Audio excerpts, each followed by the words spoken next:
5천만 원 신용대출을 연 8%를 쓰고 있다면 이자만 400만 원, 신용점수를 올려 이자를 5%대로 줄이면 연간 150만 원을 아낄 수 있습니다.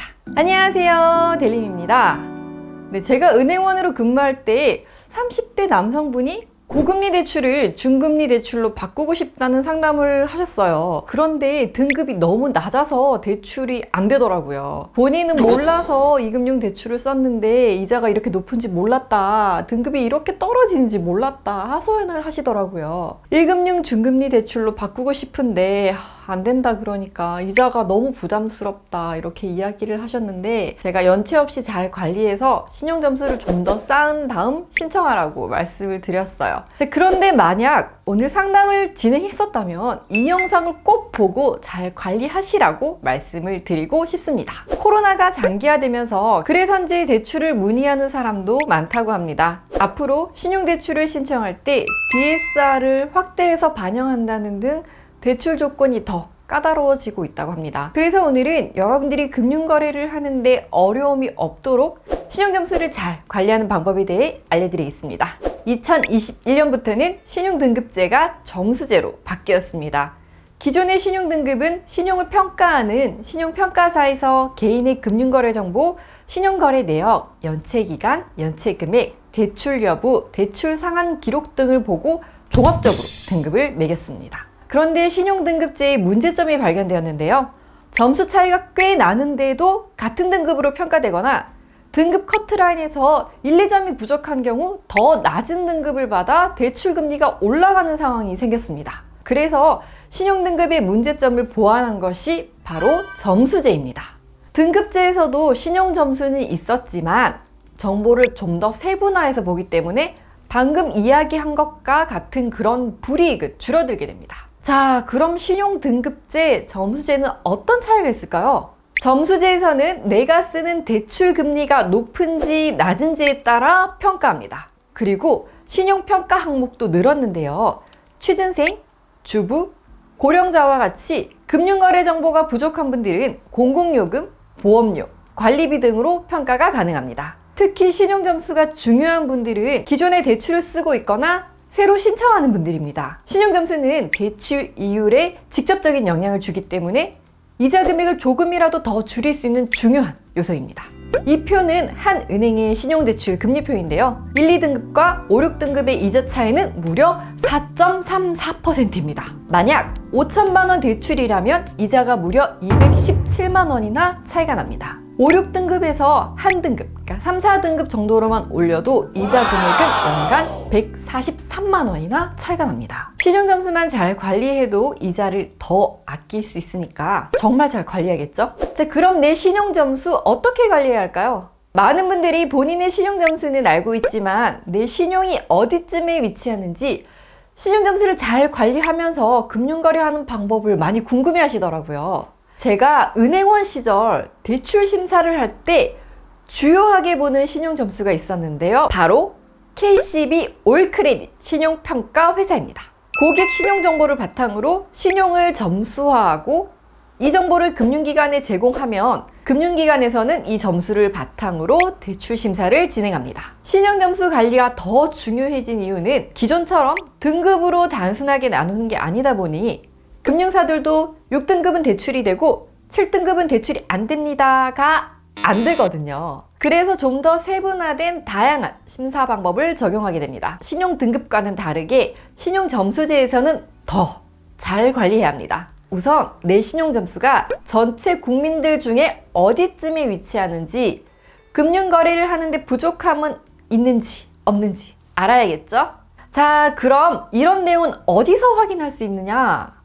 네, 올크레딧에서 개인 신용 관리 서비스를 통해서 확인을 할 수가 있습니다. PC, 모바일, 앱으로도 확인을 하실 수가 있는데요.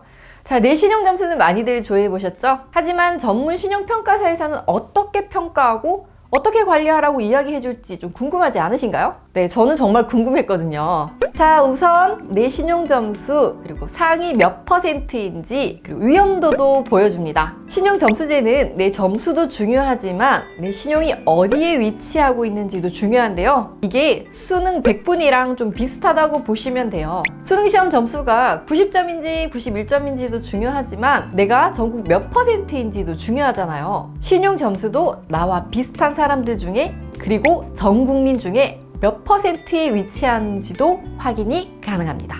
그리고 어떤 이용 패턴을 가지고 있는지 그림으로 비교 분석해줘서 좀 더 쉽게 확인할 수가 있습니다. 자, 이 표를 보시면 신용카드 발급이 576점 이상인데요. 기존에는 카드 발급을 하려면 6등급 이상이어야 했습니다. 그런데 이제는 점수로 바뀌었습니다. 햇살론과 같은 서민금융상품 지원 대상은 700점 이하입니다. 내 신용 점수 상위 몇 %인지 연체 가능성에 대한 퍼센트가 아주 헷갈리시잖아요.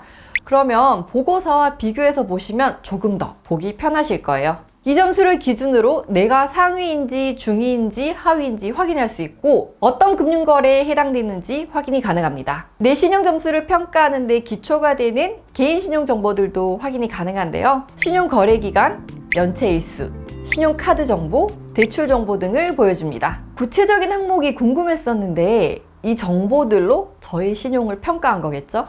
자, 그리고 신용 점수에 변동이 생기면 매일 핸드폰으로도 즉시 알림이 가능합니다. 필요하신 분들은 꼭꼭 신청하시길 바랍니다.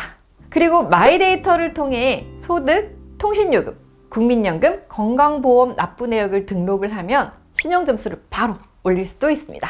자, 여기까지는 아는 분들도 꽤 있으시죠?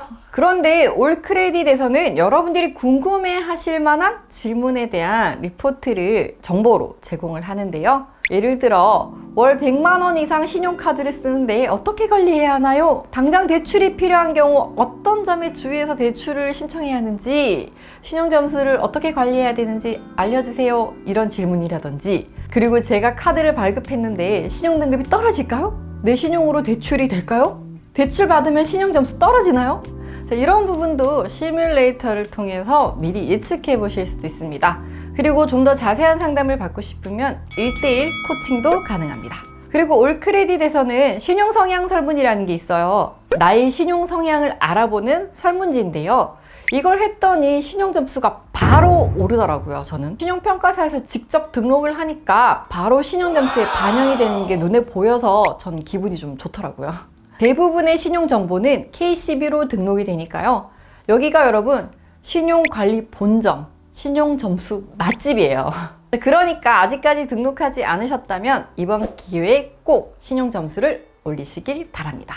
내 신용정보를 더 자세히 알고 싶었던 분들, 대출은 가능한지, 카드를 발급하면 신용점수가 떨어지는지 고민이었던 분들, 그리고 전문적인 관리를 받고 싶었지만 어디에 물어봐야 하는지 고민이었던 분들은 내 신용보고서도 확인하고 신용정보 시뮬레이션으로 점수 변화도 예측해보고, 또 만약 신용정보에 변동이 생기면 어느 금융사에서 어떤 내용으로 조회를 했는지 확인할 수 있는 올크레딧 종합신용관리 서비스를 한번 이용해 보시면 많은 도움이 될 것 같습니다. 자, 그리고 여러분들의 신용을 더욱더 잘 관리하기 위해서 올크레딧과 함께 이벤트도 준비했으니까요. 더보기 댓글로 이벤트도 확인해 주시고요. 참여도 많이 해주세요. 내 신용 점수를 잘 관리해야 금융 혜택도 누리면서 돈을 아낄 수 있다는 사실, 내 신용 점수를 꾸준히 잘 관리하는 여러분들이 되길 바랍니다. 그럼 전 다음에 더 유익한 영상을 가지고 돌아오겠습니다. 안녕!